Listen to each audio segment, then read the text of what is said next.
right, folks. Here we go. This is a update here. This has been updated on a following correction, and it stated that the earlier version of this article included the outdated information about a federal criminal prosecution of 4 white St. Louis police officers in connection with the beating of a black colleague. 2 of the officers have pleaded guilty in the case. Not 1. The other 2, not 3, are scheduled to go on trial in December. All right. We go. Milton Green was in the driveway of his home on St. Louis's north side one night after he suddenly found the barrel of a gun pointed in his direction. Right away, his police training kicked in. He pulled his badge from beneath his t-shirt and grabbed a hold of his service weapon, a 9mm Beretta. "Police, put the gun down," Mr. Green shouted to the man with the gun, who had been fleeing the police when the car he was riding and crashed in front of Mr. Green's red brick bungalow. Mr. Green's shift as a community officer with the St. Louis Metro Police Department had ended hours earlier, and he was spending a quiet evening helping a friend work on his pickup truck. The sedan came to a screeching around the corner and ended up near the front yard. Another sedan pulled up in a hurry, and Mr. Green felt a brief sense of ease when the men in police vests hopped out. They were fellow officers, sort of. Mr. Green had been a police officer for more than a decade, and while he had bonded with colleagues across the department, he also had come to see the distinct differences between black officers like himself and white officers like those involved in the pursuit that night. He had heard his share of racially insensitive remarks at work, but on that balmy evening in 2017, Mr. Green's outlook on the differences between black and white officers would be damaged beyond repair. He heard a bang. He felt a sting in his right forearm. A white colleague police officer had shot him. Police departments confront the same racial tensions within their ranks and those in the community they patrol. New recruits enter the police academy with different backgrounds and biases. Cliques develop within the force, and officers' identical badges cannot shield the bad blood that sometimes exists among them. In many places, this racial divide is more evident than St. Louis, a Mississippi River city of more than 30,000 residents. Del Mar Boulevard runs like a Mason-Dixon line separating the predominantly black north side from the rest of the city, which is almost even racial split of about 47% black residents and 43% white residents.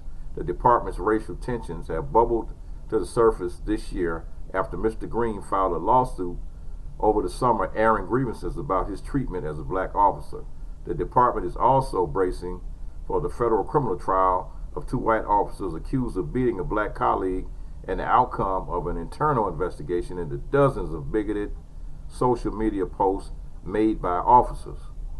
Interviews with 18 current and former members of the city's police department reveal a troubling picture of the racial dynamics on the force. Promotional disputes, incendiary remarks, and outright harassment have left a trail of crippled trust and deflated morale, even as interracial friendships among officers are not uncommon. On the night Mr. Green was shot, he said he did what he thought he had to. He sprang into action when he saw an armed man on the run. As he confronted the suspects, though, he heard someone order him to drop his weapon. Mr. Green tossed down his gun, belly flopped onto the grass. A white detective recognized him a few moments later and warned the others that Mr. Green was a police officer too. Mr. Green got up and ambled toward the detective who knew him, his gun pointed down in his right hand. He held out his badge so there would be no confusion.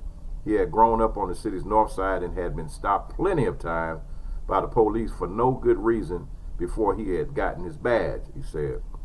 I took a few steps again and heard the voice yell for him to drop his weapon, followed almost immediately, he said, by a gunshot.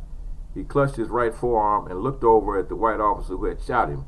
He said, "Man, you shot me," Mr. Green recalled saying before blood started spouting from his arm. He became weak and dropped to his knees. Told of Mr. Green's account, the officer who shot him, Christopher Tanner, said in a brief telephone interview, "That's definitely not what happened." Tanner, who said he since left the department, declined to elaborate, citing a pending lawsuit that Mr. Green filed against him and the city. It was very highly charged environment, and things happened as they did. Mr. Green disagrees. "Me being a black with a gun, you never gave me a chance," Mr. Green said of Tanner, Officer Tanner. "You wouldn't have walked up on a white guy and just shot him like that." In St. Louis, few officers seem eager to talk openly about race for fear of upsetting the blue bond. When black officers feel offended by the comments or actions of their white colleagues, they often do not tell them. Similarly, white officers say they grow resentful when black colleagues suggest there's racism within the department. Both black and white officers have said their race has been used against them when it comes to promotions.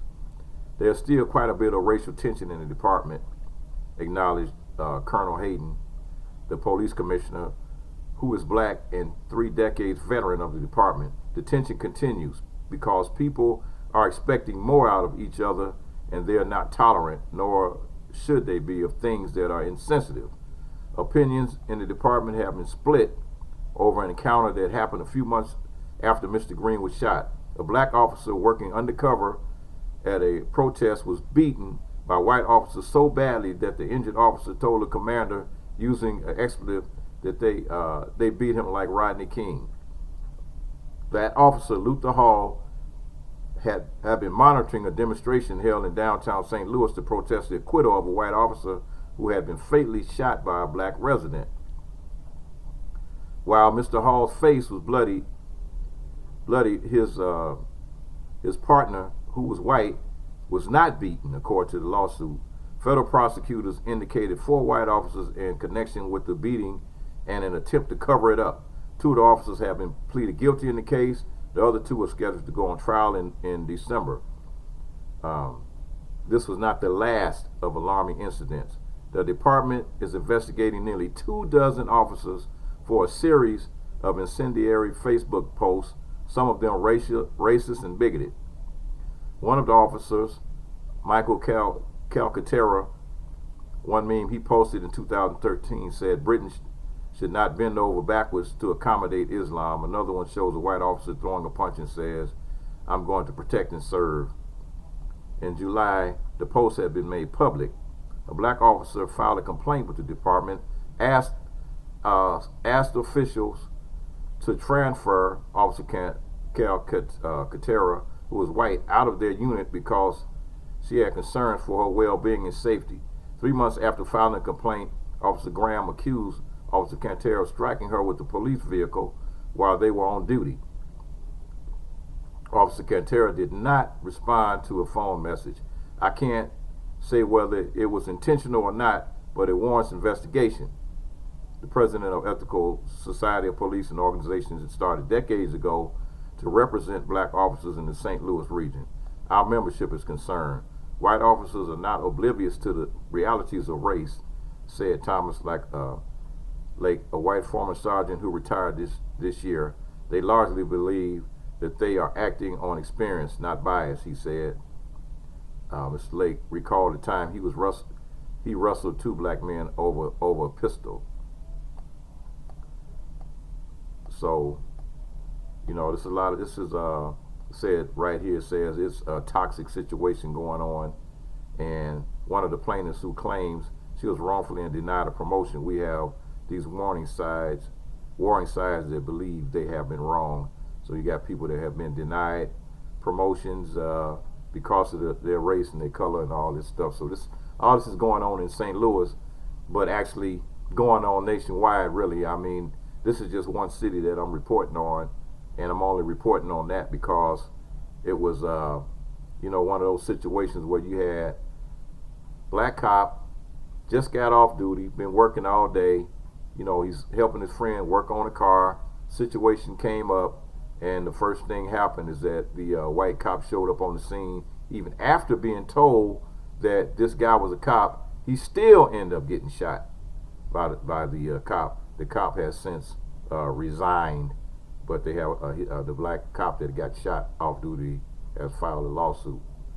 So, hey, you